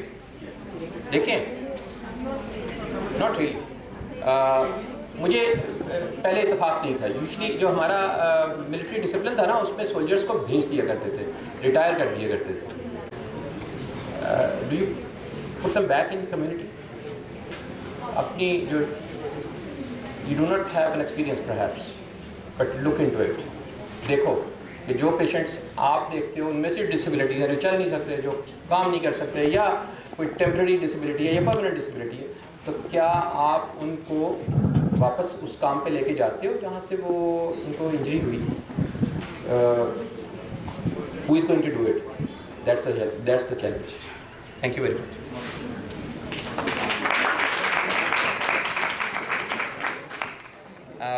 मैं next speaker को इनवाइट कर रहा हूँ, Anas. He is count member of Bionics और कराची से सिर्फ आपको मिलने के लिए आए। Thank you Anas. Thank you so much.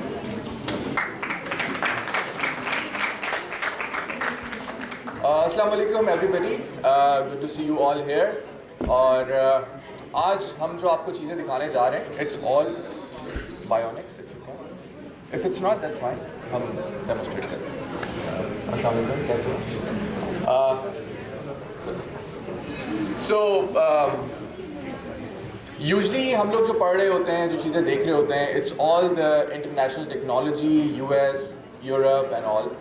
सो जो वीडियोस आपने देखी वो आप लोगों के सामने लाइव डेमोस्ट्रेशन हो रही है। For example, if you can see Moaz Zahid, he is a lecturer in LUMS university.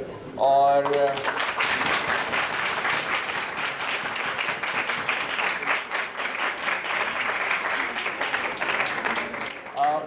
मौज के पास जो है बहुत सारे आर्म्स हैं, like he has a black one as well, he can play guitar with that as well, he can do lot of things with that thing.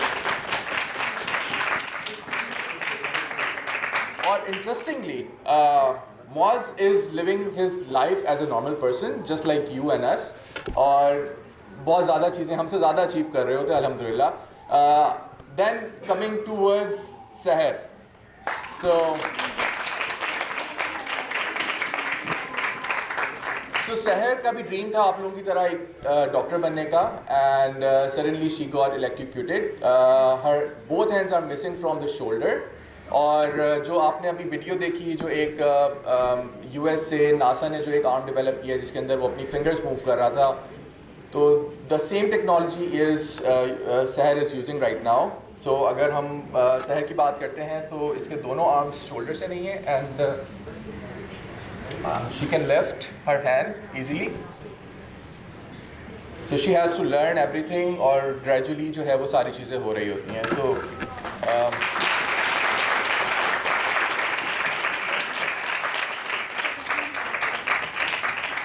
और ना सिर्फ ये, बल्कि Sahar is also doing her things very well अल्हम्दुलिल्लाह। और बहुत सारी चीज़ें, recently we went to meet president Arif Alvi as well, और सबने वहाँ पे हैंड शेक किया। And this is something which is amazing, because अगर आप देखते हैं रिहेबिलिटेशन को, तो इस तरह की जिसकी भी एम्पुटेशन होती है, I would recommend you all guys to see that documentary जिसके अंदर वो ब्लैक आर्म पहना होगा। यू विल फाइंड आउट कि वो ऑलमोस्ट कोई $1 बिलियन का प्रोस्थेटिक नासा ने बनाया था।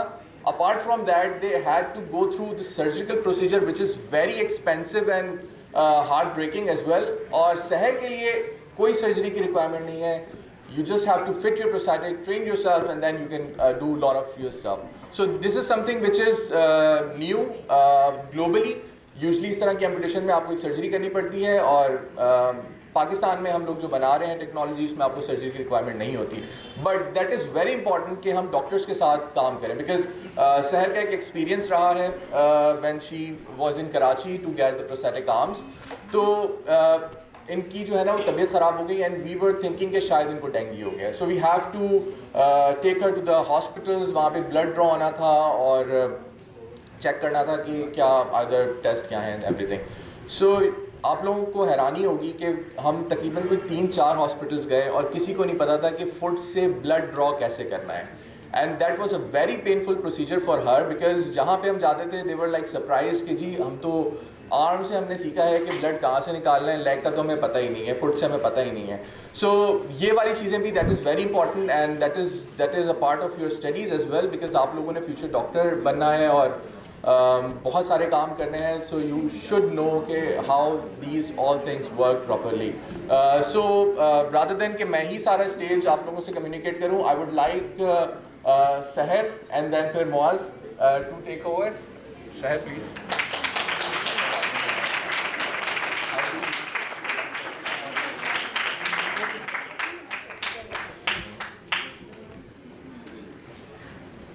Assalamu alaikum. I'm Seher Iqbal from Garrison College in second year student. When I was 14 years old in 9th class, I have got an incident of electric current. मैं छत पे खेल रही थी, मुझे चक्कर आया, मैंने अपनी तरफ से ग्रिल को पकड़ा, लेकिन मेरा हाथ तार पे लग गया, जिसकी वजह से मेरे दोनों आर्म्स डैमेज हो चुके थे. सो डॉक्टर्स ने कहा था कि अगर वो मेरे आर्म्स नहीं रिमूव करेंगे तो मेरी बॉडी में पॉइजन फैल जाएगा, जिसकी वजह से मेरी डेथ हो जाएगी. फिर मैं बायोनिक्स गई, मुझे जब बायोनिक्स मैंने अपने प्रोस्थेटिक आर्म्स लगवाए, मैंने अपनी लाइफ 5 इयर्स बाद जाके मैंने अपने आप को कंप्लीट दोबारा फील किया.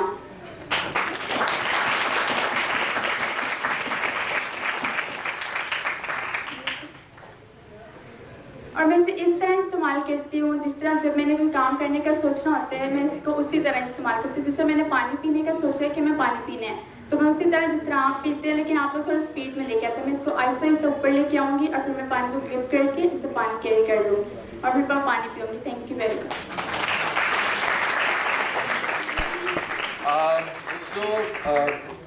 मेरी प्रेजेंटेशन शायद यहाँ पे नहीं है, otherwise I would have shown you guys कि ये आर्म सिर्फ ये फंक्शनली यूज़ नहीं कर रही होती, बल्कि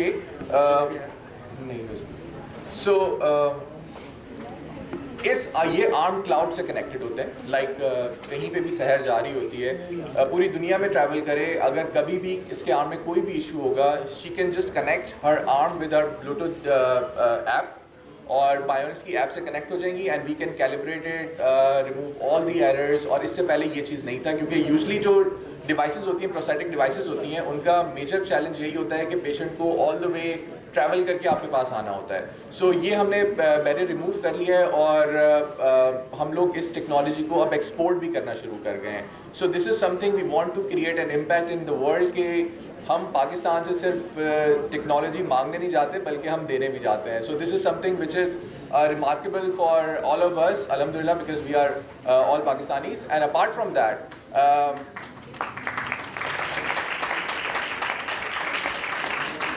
so the most unfortunate thing is कि हमें अपने ही चीज़ों के बारे में नहीं पता होता. Just like many of you do not know about Bionics or other companies like ICO and PPOS and all of those. So we want you to actually let other people know as well कि जी हम idealise कर रहे होते हैं Americans को, Germans को, Europeans को, but हमारी जो चीज़ें हैं, जो हमारे एसेट्स हैं, हम उनके बारे में बात नहीं करते. So further on I would like to call Mauj, और बड़ा अच्छा होता है कि मौज को हम गिटार के साथ बुलाते हैं.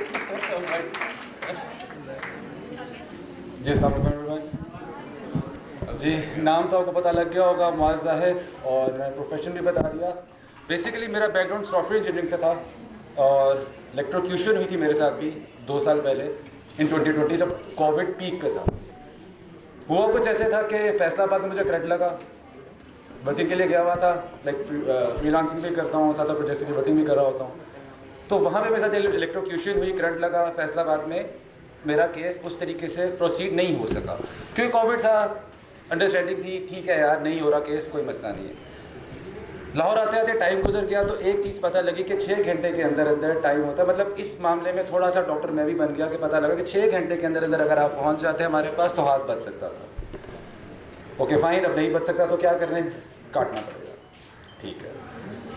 अब उस मोमेंट से जब मुझे फर्स्ट टाइम ये कहा गया कि हाथ को इम्प्यूट करना पड़ेगा, आपकी इम्प्यूटेशन करनी पड़ेगी, from that moment I thought कि यार अब अच्छा ये तो हो जाएगा, इसके बाद क्या है, क्या इसके बाद कोई सोल्यूशन है for the awareness of you guys, for the doctors. ठीक है, माशाल्लाह आप लोगों को ये चीज़ें पता लग रही हैं. उस वक्त भी मेरे साथ ये चीज़ डिस्कस हुई, मेरे डॉक्टर ने मेरे साथ डिस्कस की कि हाँ यार ऐसे ऐसे प्रोस्थेटिक्स हैं, रोबोटिक प्रोस्थेटिक्स हैं, तुम्हारा अपना बैकग्राउंड सॉफ्टवेयर इंजीनियरिंग से, तो इंशाल्लाह परेशान हो। और ये बात हम लोग कब कर रहे हैं, जब मेरी अभी एम्पुटेशन होनी है और मैं ये डिस्कस करूँ कि सोल्यूशन अवेलेबल है, ओके फाइन, करो, कोई मसला नहीं है, I focus on the solutions.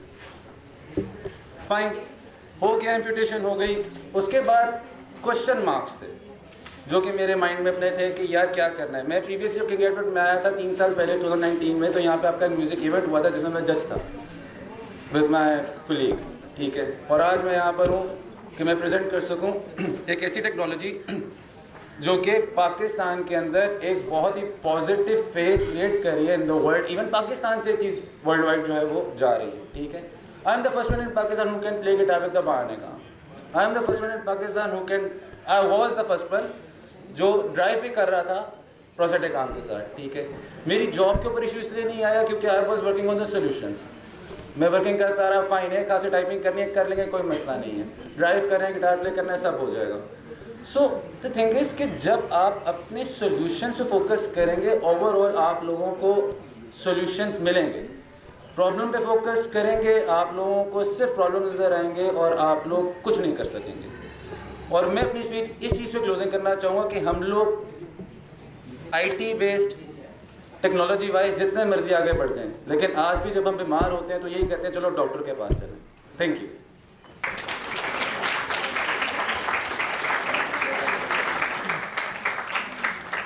So I think presentation नहीं है, otherwise I would have shown you कि how technological advanced these prosthetics are और हम लोग किस तरह से अपने बेनिफिशरीज से कनेक्टेड हैं, चाहे वो मालाकंड में हो या वो अफ़गानिस्तान से आए हुए हों या फिर वो सऊदी अरब से आए हुए हों। So it's everybody is connected and the Bionics की सबसे अच्छी बात ये है कि we make a community, like for example Seher and Moaz, they all are our ambassadors और ये लाहौर में ही होते हैं। If you guys want to meet them, you can freely talk to them, बात कर सकते हैं। और अगर किसी को ज़रूरत है मोटिवेशन की तो Seher and Moaz and there are all like lot of people जो हमें ज्वाइन कर चुके हैं। Bionics have already provided more than 300 prosthetics in Pakistan, in Saudi Arabia, and we have recently opened our office in Istanbul as well. So we are just trying to make a positive impact in this country और hopefully चीज़ें आगे बढ़ेगी। Thank you so much आप लोगों ने हमारी conference में यहाँ पे आए और सारी चीज़ें एक्सपीरियंस की। और अगर आप लोगों को मज़ीद कोई क्वेश्चंस पूछने हों सो Moaz and Seher both are here, so आप लोग उनसे पूछ सकते हैं। Thank you so much.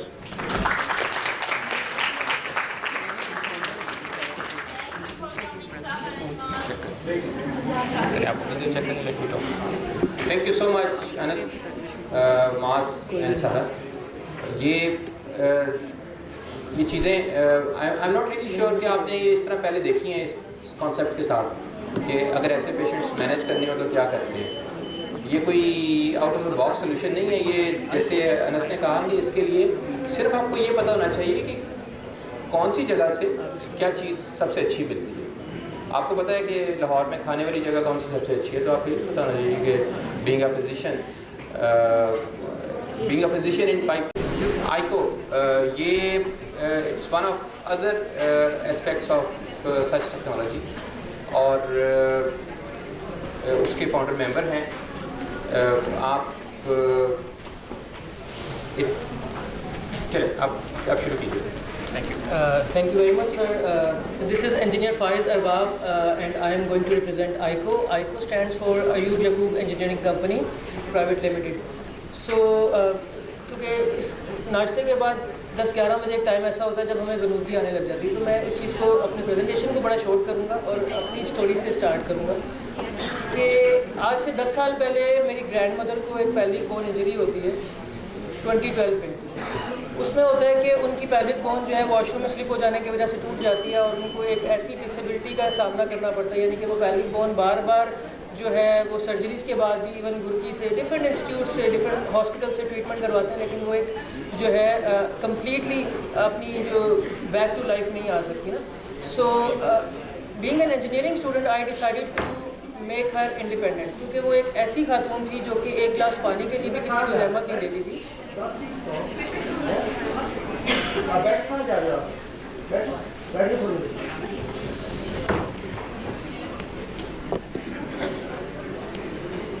वो पेन मैंने देखी कि एक गिलास पानी के लिए भी उनको घंटों इंतज़ार करना पड़ता। वो किसी को ना कहती कि मुझे पानी ला के दे दो या मुझे कोई चीज़ ज़रूरत है।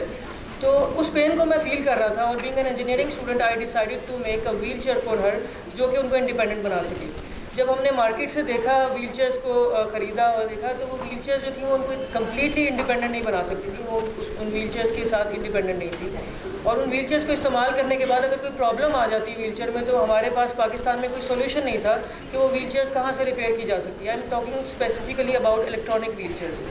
सो 2015 में I decided to make a wheelchair जो कि उनको इंडिपेंडेंट बनाए और उनको बैक टू लाइफ लेके आए। So 3 years down the lane 2018 तक I was able to make a wheelchair for her, जो कि एक इलेक्ट्रॉनिक व्हील चेयर थी, जो कि ना सिर्फ एक इलेक्ट्रॉनिक व्हील चेयर थी बल्कि वो एक voice operated electronic wheel chair थी कि वो अपने रिश्तेदारों को किसी अटेंडेंट को बुलाने के बजाय वो अपनी व्हील चेयर को बुलाएं और व्हील चेयर उनकी आवाज़ के इशारों पे उनके पास है।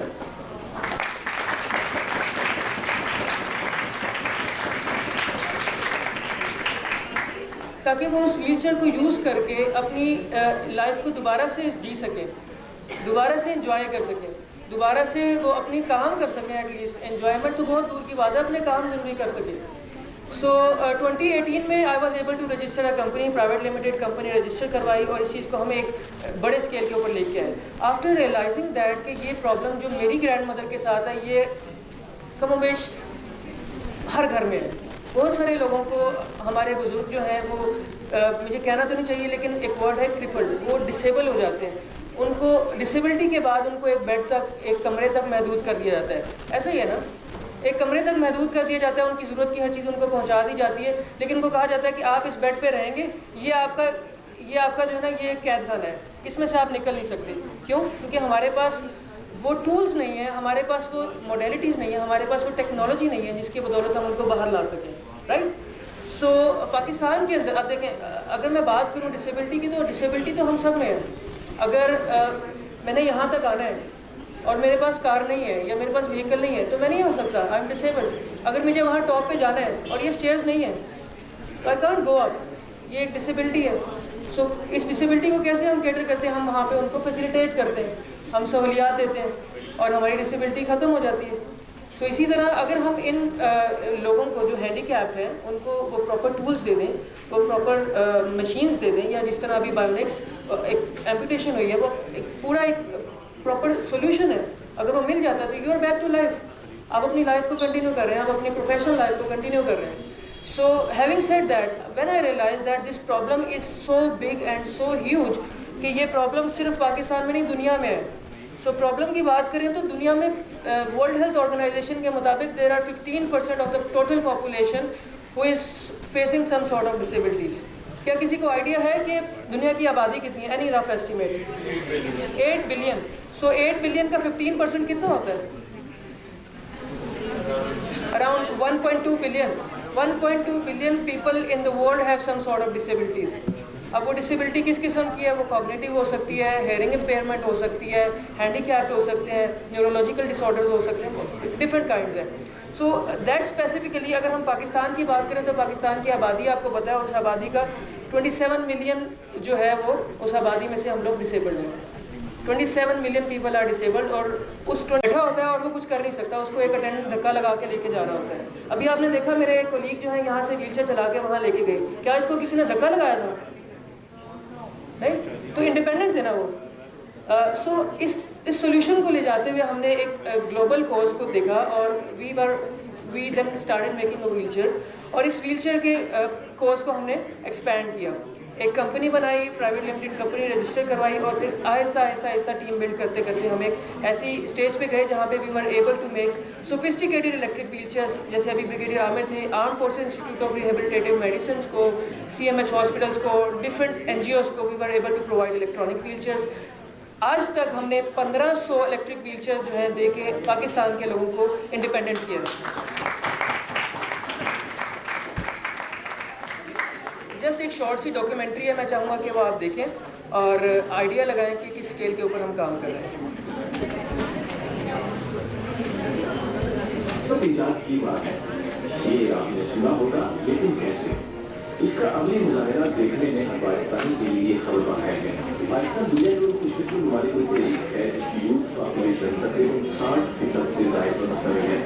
यही एक मोहताज नज़र के मुताबिक 12 करोड़ नौजवान गुमान करें अगर 12 करोड़ अफराद एक जगह जमा हो, एक सम का तायुन कर लें, तो फिर जो छोटे से छोटा काम मुमकिन है वो शायद एक दरिया का रुख करना होगा। या फिर ये भी मुमकिन हो सकता है कि चंद दिन की मेहनत के बाद ही बड़ा पहाड़ एक जगह से दूसरी जगह मुंतकिल हो जाए। जो पहाड़ों को जा सके उनसे कम की उम्मीद रखना उनके साथ नाइंसाफी होगी। मुश्किलात के पहाड़ों से टकराने वाला एक ऐसा ही नौजवान फाइज अरबाब भी है जो हमारे आज के प्रोग्राम का मेंबर है।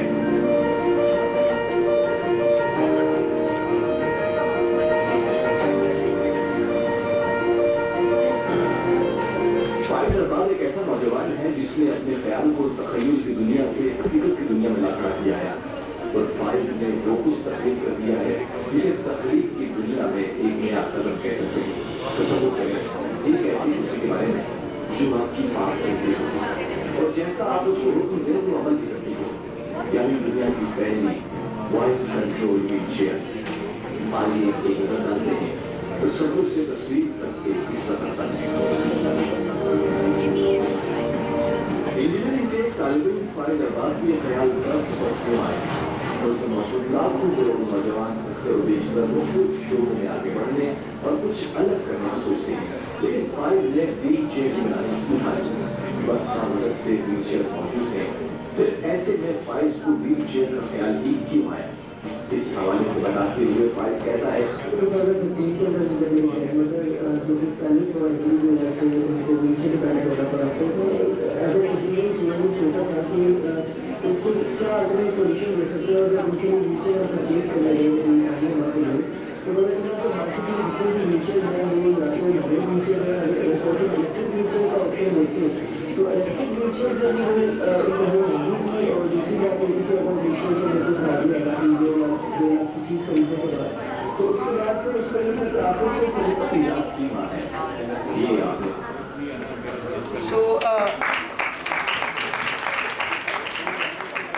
हैविंग सेड दैट कि प्रॉब्लम इतना बड़ा है, 8 लाख 10 लाख लोग जो ऐसे हैं जिनको इलेक्ट्रॉनिक व्हीलचेयर्स की ज़रूरत है, तो बात कर लेते हैं सोल्यूशन क्या अवेलेबल है। 2018 के बाद आईको became the first Pakistani company to manufacture electric wheelchairs in Pakistan and we were able to export these wheelchairs to Afghanistan as well.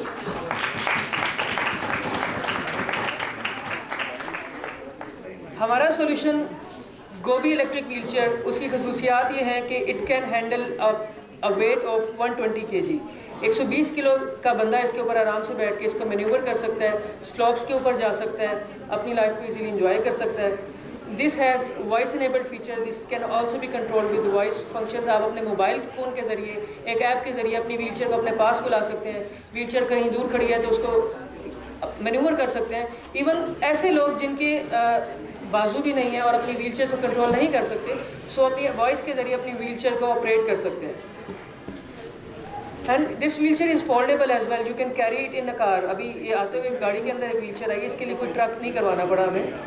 And most important thing, these wheelchairs are manufactured in house. ये पाकिस्तान में हमारी factory में ये wheelchairs बनती हैं और यहीं से ये जो है ये डिलीवर की जाती हैं। इसका मतलब क्या है कि इन व्हीलचेयर्स जब ये ख़राब हो जाए तो आपको चाइना से 2-2 महीने का वेट करके पार्ट्स नहीं मंगवाने पड़ेंगे, बल्कि आपकी व्हीलचेयर जो है within 2 days, within 1 day, within hours वो रिपेयर हो सकती है, बिकॉज इट्स अ मशीन। इसमें ख़राबी आएगी और जब ख़राबी आएगी तो you can get it repaired from आईको and its centres as well.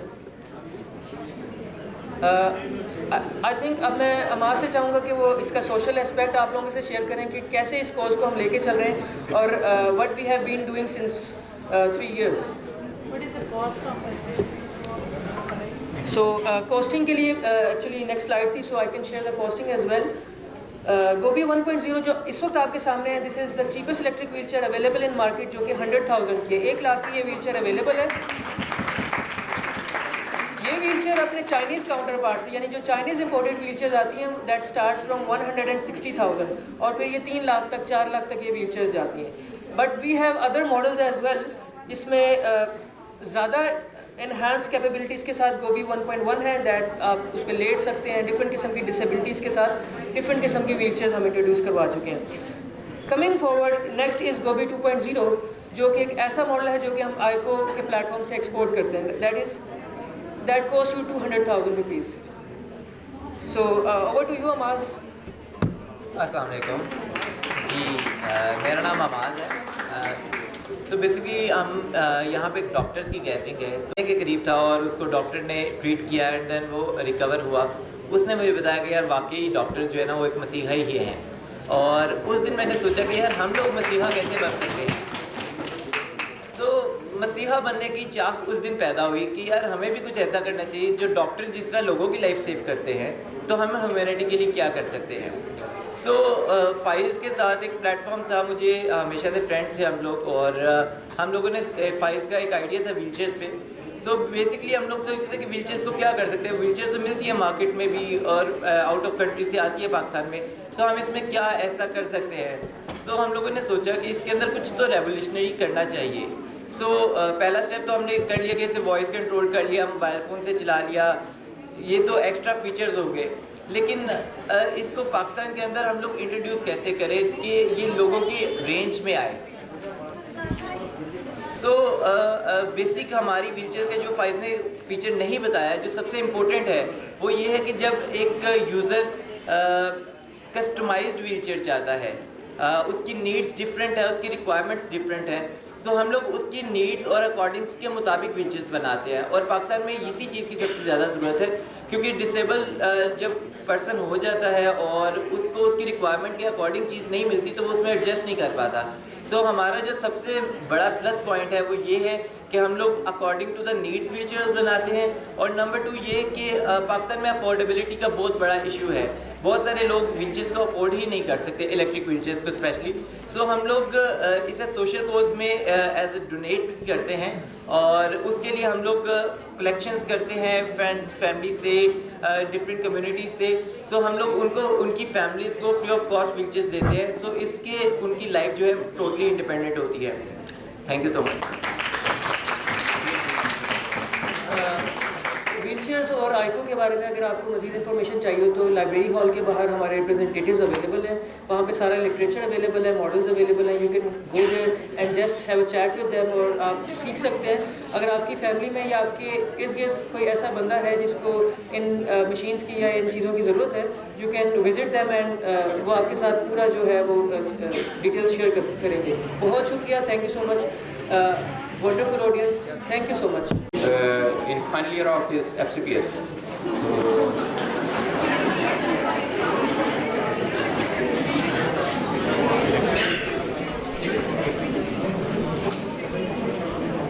Umar Shafiq के बारे में मैं ये कहूँगा कि ये हमारी फ्यूचर इन्वेस्टमेंट है, और ये रिस्क ड्रॉप के ऊपर प्रेजेंट करेंगे। रिस्क ड्रॉप के जो मैंने केसेस बहुत अक्सर देखे हैं ना, वो हाइड्रोजेनिक हैं। हाइड्रोजेनिक समझ रहे हो कौन करता है? हम तो ट्राइसेप्स में इंजेक्शन लगाते हैं डाइक्लोफेनेक सोडियम का, पेशेंट को दर्द का आराम आ जाता है और उसका रिस्क ड्रॉप हो जाता है। Over to you Umar. Thank you, sir. Bismillahirrahmanirrahim. I am Dr. Umar Shafiq and I will be presenting a very brief overview of radial nerve injury rehabilitation on behalf of my supervisor and HOD Dr. Zahir Ahmed Gill, who unfortunately was not able to come here today. It's a tough act to follow, especially the last two presentations and the star patients, so I will keep it brief as possible. So we'll start with the dreaded part. Innervation के लिहाज से बात करें तो इसकी cutaneous innervation भी है और muscular भी है। For cutaneous, it provides to the skin of the posterior arm, lateral arm and the posterior forearm, and it actually supplies to the extensors of the elbow and the wrist and the digits. Coming to the pathology, radial nerve can be injured at multiple levels. बेटा क्या बात है? बेटा कहाँ जा रहे हो आप लोग? क्या हुआ है? डॉक्टर साहब पसंद नहीं आए? आप स्पीकर पसंद नहीं आए? बेटा बच्चे बोर हो रहे हैं, योर फॉल्ट है। ये एक ही वजह है, ये डॉक्टर साहब बोर कर रहे हैं या आप बोर होने कर रहे हैं? 10-15 मिनट की टॉक है प्लीज़, 10-15 मिनट की टॉक है। Sir, thank you. I was under the impression that I am giving the talk to humans, not hummingbirds, but I will keep it even more fast. Radial nerve can be injured at axilla. Multiple जो है pathologies वो आपके सामने flash की हुई हैं। उसके अंदर जो डिफेक्ट आएगा उसके अंदर total loss of extension of the elbow, wrist और डिजिट्स हैं। फिर high radial injury at spinal groove होगा, इसके अंदर ट्राइसेप्स स्पेयर होते हैं, तो एक्सटेंशन ऑफ एल्बो जो होती है वो स्पेयर्ड होती है। और देन जी लोअर जो आपके फोर आर्म में होती है उसके अंदर biceps triceps, brachioradialis, extensor carpi, radialis brevis and longus दोनों बचे होते हैं। सिर्फ और सिर्फ रिस्क ड्रॉप होता है। क्लिनिकल कोरिलेशंस आपको पता है, just overview. Pin syndrome occurs when there is an injury in the forearm, wrist drop होता है, बाकी चीज़ें ठीक होती हैं। रिहेबिलिटेशन पॉइंट ऑफ व्यू पे आते हैं। Again it's a multi disciplinary team effort. Nerve injury को क्यों प्रेजेंट किया जा रहा है वो आपने बेसिकली देखा होगा स्पाइनल कॉर्ड इंजरी में भी, और प्रोस्थेटिक जो है उसमें भी आपने देखा होगा कि शायद फिजियोथेरेपिस्ट का, ऑर्थोटिस्ट का, ऑक्यूपेशनल थेरेपिस्ट का थोड़ा सा हाथ आपको ज़्यादा नज़र आ रहा है। लेकिन जो पेरिफेरल नर्व इंजरीज़ हैं वो एक ऐसी डोमेन है जिसमें फिजियाट्रिस्ट बेसिकली रीहैब मेडिसिन स्पेशलिस्ट को कहते हैं, फिजियाट्रिस्ट का काम है। और वो क्या है, फर्स्ट ही डायग्नोसिस कि इंजरी हुई किस लेवल पे है, ही और शी असर्टन्स कि किस लेवल पे जो है पेरिफेरल नर्व इंजरी हुई है। उसके अंदर बेसिकली दो कंपोनेंट्स हैं, नर्व कंडक्शन स्टडीज़ हैं और इलेक्ट्रोमायोग्राफी है। नर्व कंडक्शन स्टडी अगेन आगे मोटर स्टडीज़ होती हैं जो फ्लैश हुई हैं, और सेंसरी स्टडीज़ होती हैं जिस भी पेरिफेरल नर्व की करनी है, let it be radial, medial, owner, नीचे आपके कॉमन पेरोनियल, टिबियल, जो भी फेमोरल कोई भी हो वो आप करते हैं। एंड सेकेंडली आप EMG करते हैं। EMG के अंदर आप उस नर्व के इनर्वेटेड मसल्स के अंदर इलेक्ट्रिकल एक्टिविटी को देखते हैं कि कैसी है, और इस चीज़ से आप डायग्नोसिस बनाते हैं और फिर प्रोग्नोसिस बताते हैं 3 मंथ्स के बाद, 6 मंथ्स के बाद, रिपीटेड स्टडीज़ करके। तो for peripheral nerve injuries rehab specialist has a role in the diagnosis as well as prognosis of the patient. ये उसका पहला मेन फंक्शन है। सेकेंडली वो रीहैब प्लान बनाता है, जिस तरह उसमें वो अपने फिजिकल थेरेपिस्ट जो फिजियोथेरेपिस्ट हैं उनको बताएगा कि इलेक्ट्रिकल मसल स्टिमुलेशन दे वीक मसल्स को, स्ट्रेचिंग करे फ्लेक्सर्स को, क्योंकि इसमें फ्लेक्सर्स ओवर एक्टिवेट हुए होते हैं तो शॉर्टनिंग ऑफ फ्लेक्सर्स हो जाती है।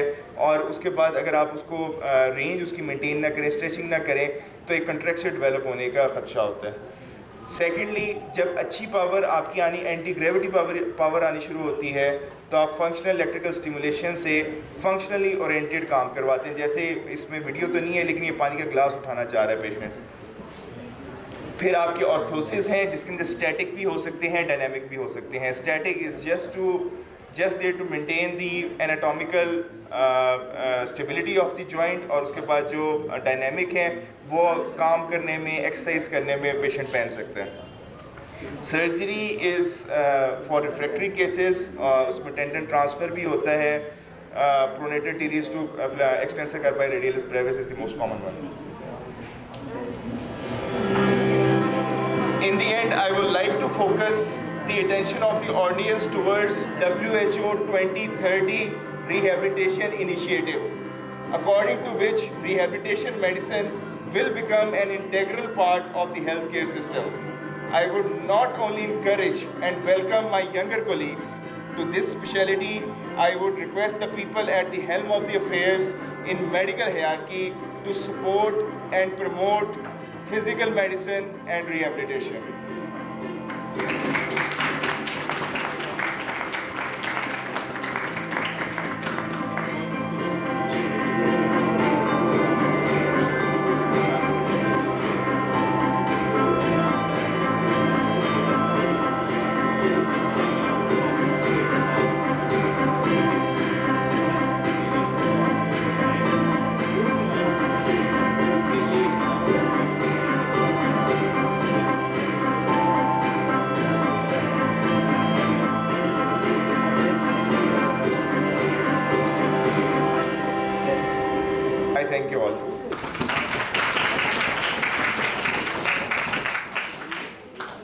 के लिए आया हूँ कि हमारे पास रिहेबिलिटेशन में क्या काम हो रहा है, किसको पता है मेरे अस्पताल में क्या हो रहा है? BS ऑर्थेटिक एंड प्रोस्थेटिक्स जो 4 साल का कोर्स है वो कहाँ हो रहा है हमारे पास? अलाइड हेल्थ में हो रहा है हमारे पास। ऑर्थोपेडिक डिपार्टमेंट में बीइंग एडो डिपार्टमेंट चेयरमैन ऑर्थोपेडिक डिपार्टमेंट, वो हमारे पास प्रोग्राम 8 सेमेस्टर का चल रहा है और बच्चे हमारे ट्रेन हो रहे हैं, तो ज़रूर मिले। इसके अलावा ऑर्थोपेडिक वर्कशॉप भी बनी हुई है, वो किसी विजिट की कभी किसी ने नहीं की हुई। और आपको रिहेबिलिटेशन सेंटर का पता है? अरफान साहब का पता है? डॉक्टर अरफान साहब का पता है? तो हमारे पास अल्लाह का शुक्र है ऑर्थोटिक्स वर्कशॉप मौजूद है, रिहेबिलिटेशन सेंटर हमारा बहुत अच्छा मौजूद है। डॉक्टर अरफान साहब हैं माशाल्लाह, गफार साहब हैं, असद साहब हैं और इंडिपेंडेंट चला रहे हैं। और हमारी वर्कशॉप जो हमारे पास है वो 80s की बनी हुई है। वो अलग बात है कि हम उसको फर्दर कोई उसको प्रोसीड नहीं कर सके, तो इंशाल्लाह कर रहे हैं। और हमारे पास अरफान साहब आप सब एक मिसाल है, डॉक्टर बनने के बावजूद भी खुद डिसेबिलिटी का प्रॉब्लम के साथ भी इन्होंने FCPS भी किया है और अभी भी फुल काम कर रहे हैं, पूरे का पूरा काम कर रहे हैं। अरफान साहब well done, thank you sir. Thank you so much professor Iqbal, बहुत शुक्रिया for this kind words.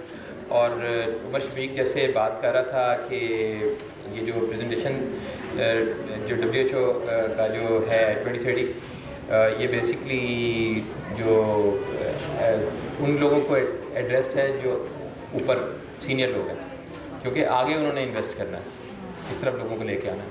Thank you very much for everybody.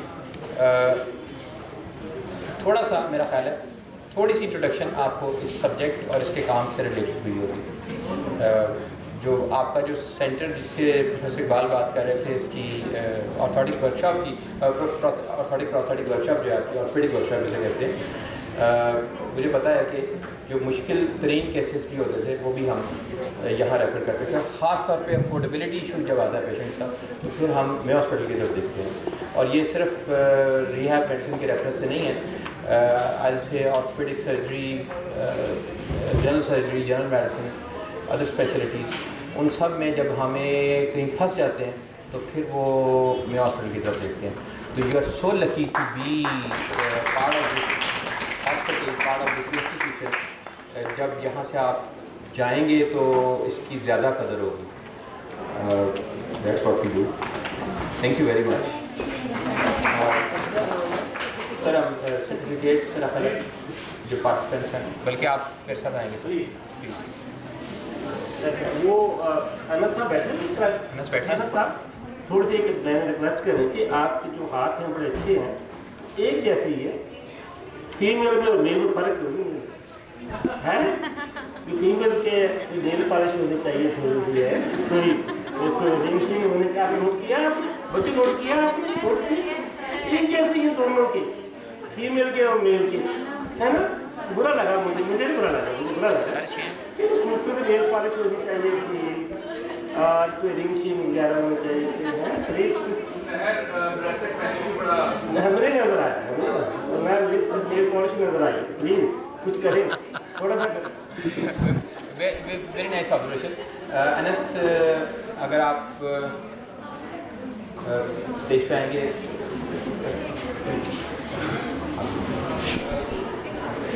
बेटा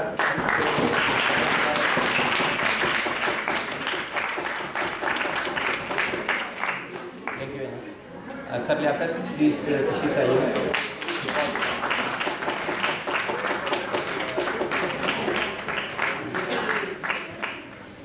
मैंने अपनी जो मैंने पहले जो चीज़ें अपनी स्टूडेंट लाइफ में तो नहीं कहूँगा, लेकिन उसके कुछ देर बाद जो सीखी थी, और ये जो प्रोस्थेटिक ऑर्थोटिक वर्कशॉप है, ऑर्थोपेडिक वर्कशॉप जिसे कहते हैं मे हॉस्पिटल की, तो बड़ा एक लिमिटेड टच था, लेकिन थोड़ा जितना आपको पता है इतना ही शायद मुझे पता था। लेकिन मुझे बाद में बहुत सी चीज़ों का जाकर PPOS में लियाकत साहब से जाकर पता लगा, तो बहुत कुछ हमने सीखा हुआ है इन लोगों से।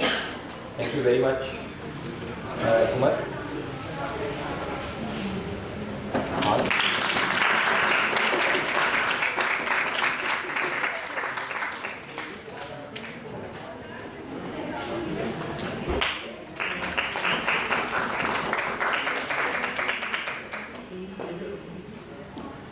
फास्ट मेरा ख्याल है मेन हॉल में चले गए।